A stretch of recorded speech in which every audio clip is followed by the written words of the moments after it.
सिद्धू, क्या ये तुम हो? ये सच है या नहीं? दिया, ये मेरा जवाब दो। सच तो है लेकिन आधा। अरे पकड़ा। ये तो वही है, माँ कसम। ये कब से शुरू किया? दर्द हो रहा है? बहुत दर्द हो रहा है। दर्द होना चाहिए। वीडियो में तो बड़े मजे ले दोनों रहा अच्छे है। दिख रहे हैं ना? उस दिन मुझे क्या कहा? क्या तो क्या? 99.9% वर्जिन है ना? नहीं, दिया। तो वर्जिनिटी सिर्फ लड़कियों के लिए होती है क्या? तुम लड़के होते ही ऐसे हो, जहाँ चाहे वहाँ मुंह मारते रहते हो। लेकिन जब शादी करनी होती है तो सीधी सादी लड़की चाहिए। हाँ, भाई तेरी गर्लफ्रेंड अच्छी लड़की है, सही बात बोल रही ए, है। तू चुप बैठ ना।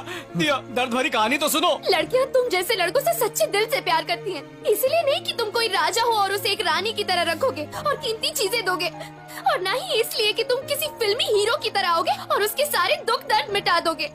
हम सब जानते हैं कि तुम जैसे लड़के किसी काम के नहीं हो।